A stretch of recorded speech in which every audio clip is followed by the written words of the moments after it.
नमस्कार, मी आहे संतोष शिंदे आणि सकाळच मी आज निघाले फिरायला. सकाळच म्हणजे 9:30 वाजता आमची बस येते. त्या बसने मी चालली आहे फिरायला. बस आली बसायला मिळालंय. गर्दी पण खूप कमी आहे कारण शाळेची मुलं अर्धी लवकर जातात, अर्धी उशिरा जातात. बाहेर बघितलात तर गावातील झाडे आडवी-तिडवी पडली आहेत. इकडे बसले मी. पालीला पोचल्यावरती लगेचच आम्हाला रत्नागिरी बस मिळाली.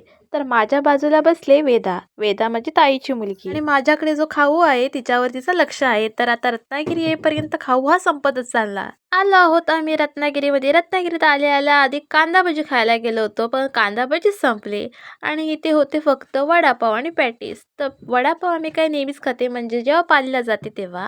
आणि इथे बाबू आणि वेदा वडापाव खात आहेत. मी आणि ताईन पॅटीस घेतलं. पॅटीस पण खूप छान, दिसायला तर छान वाटते आणि जी चटणी आहे ना, एक नंबर. जेव्हा मी रत्नागिरीला येते तेव्हा कांदा भजी आणि ही चटणी खूप छान लागते. जेव्हा गरम गरम पॅटीस आणि ही चटणी पॅटीस बरोबर खाल ना, तेव्हा खूप छान लागतंय आणि खाण्याचा हा एक वेगळाच आनंद आहे. ताई पण माझ्याबरोबर खाते आणि आम्ही दोघंही पॅटीस खातोय, त्यामुळे गरम गरम पॅटीस फुकूनच खायला लागतंय. मी तर खूप आवडीने पॅटीस खाते. पॅटीस खाऊन झाल्यानंतर आम्ही लगेचच कलावती यांच्या मंदिरामध्ये गेलो.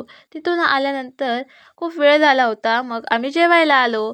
तर ताई इकडे ऑर्डर करते, वेदा बघते की माझी मम्मी काय ऑर्डर करते, बाबू पण बघतो. इथे आहे मी आणि हे होतं आजचं जेवण. खूप छान होतं आणि हाच होता आजचा व्हिडिओ. कसा वाटला हे नक्कीच कमेंटमध्ये सांगा. थँक्यू.